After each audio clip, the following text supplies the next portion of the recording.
Hi everyone, so today I'm going to show you how to use your splatter brushes. In this set there are the scatter brushes, and there's 7 of them, and then there's art brushes, and there are 43 art brushes. So you have lots of selection, and you can actually make new scatter brushes from the art brushes, and I can show you that at the end if that's something that you're interested in. Sometimes you just don't always get the effect that you're going for, so it's nice to make your own as well and get exactly what you're going for. Okay, so to start, I'm just going to show you a quick tutorial on some things that you can do with your scatter brushes. So I'm going to start by drawing an oval. That'll be my frame. I'm going to choose my color, and I use this dark purple here.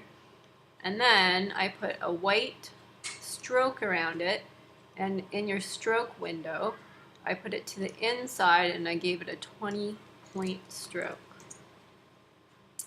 And then I just Command C to copy, Command B to paste behind, and I chose a black stroke this time, put it to the outside, and I gave it a 10-point stroke. I'm sorry, I actually made that purple. Okay, so from here, we have our nice oval. Now to give it some texture, what we can do is select your, I'm just gonna lock that, oops.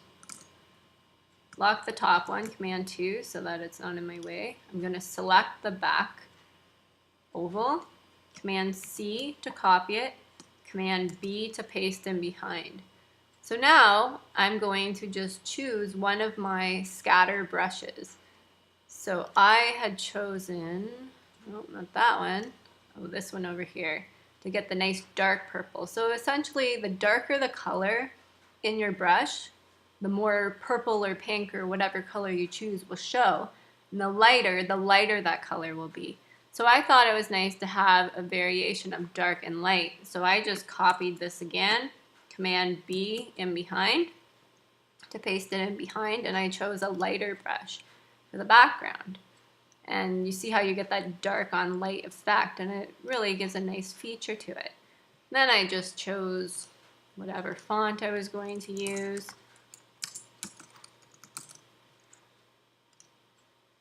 And you can choose whatever font you prefer.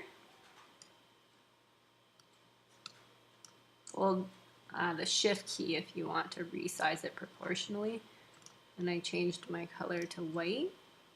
I used a font called Handsome Hand, and I used the italic version. And again, if I hold Shift while I drag this, it resizes proportionally. And I had given it an effect of a drop shadow. Oops.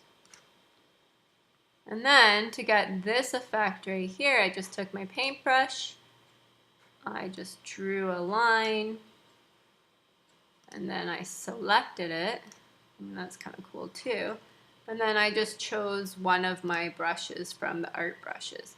Oh, that one's cool. I didn't even see that one last time.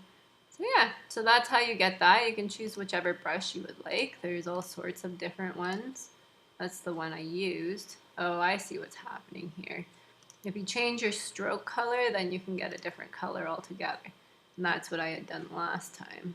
Next, what we'll be doing is creating our own splatter brushes. So again, you could even make a splatter brush that has dark on the light already. So I'm just gonna come down here, zoom in a little bit.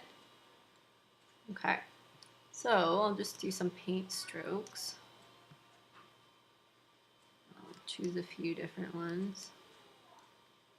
Okay, so if I select this stroke, I can choose different splatter brushes from the art section.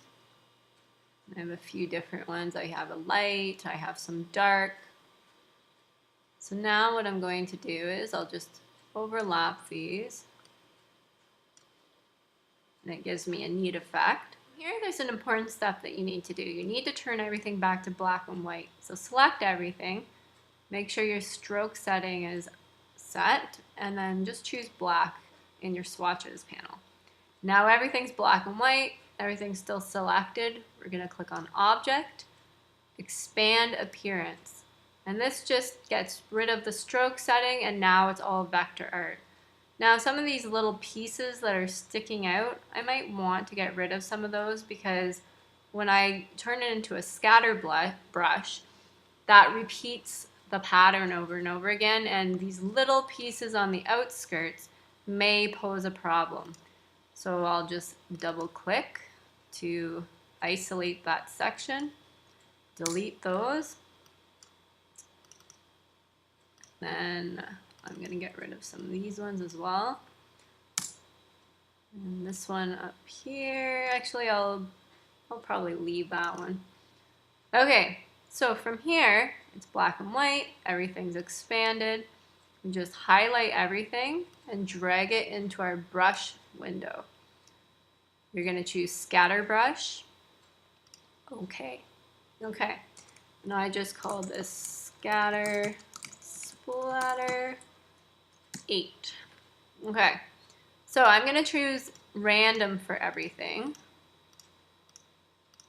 And for colorization, choose tints so that you can change the color of it when you change your stroke color. If you don't change that to tints, then it just will stay black and white. Okay, so for the size, this is already fairly large, so I don't feel like I need it to be any bigger, but I might want to vary the size a little bit smaller. So I'm going to choose between 50% and 100%. Okay, spacing. Spacing's from left to right, and I would like it to overlap a little bit. So I'm going to choose 50% spacing. Sometimes I even do 25 depending on the brush stroke. And I'm going to go between 50 and 75. We'll test it after and see if we're happy with that. All right, scatter. That's from up to and down, the vertical direction. So I would like this to scatter not too much. So I'm going to say minus 10% to plus 10. And that means 0 is our baseline, minus 10 will go below, plus 10 will go above your stroke line. Okay, so rotation, that's just how it turns. I usually do between 0 and 360, but sometimes if it's a stroke that's a longer type stroke, I don't want it to go all the way 360 degrees, because some of them might go up and down and they might look a little bit funny. So for ones like that, I sometimes just choose between minus 10 and plus 10. Okay, so I've got tints. I'm going to say okay. Okay, now click off of this because you do not want to turn that into a stroke by accident. Take your brush tool, draw a line, and we'll test it out. Okay, so that's how it is right now. I feel like this spacing is too far apart. So all I'm going to do is go over to my brush panel, double click on the brush that I want to change, and spacing. So let's try between 25 and 50% and see how that looks. So we'll say okay. Apply to strokes so that we can see it. And that's much better. I like the overlapping on that. You can also change the color to see how it's going to be affected once a color is on there. It looks pretty cool. I like that.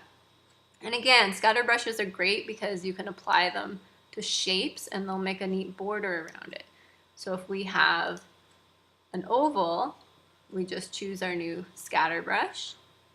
And there you go. And you can change the size of it. So maybe I want half a point in size. And you'll see that it just adds more of them and they're smaller. You can make them bigger. You have lots of options with brushes. And there you go. Very, very cool effects with your scatter brushes.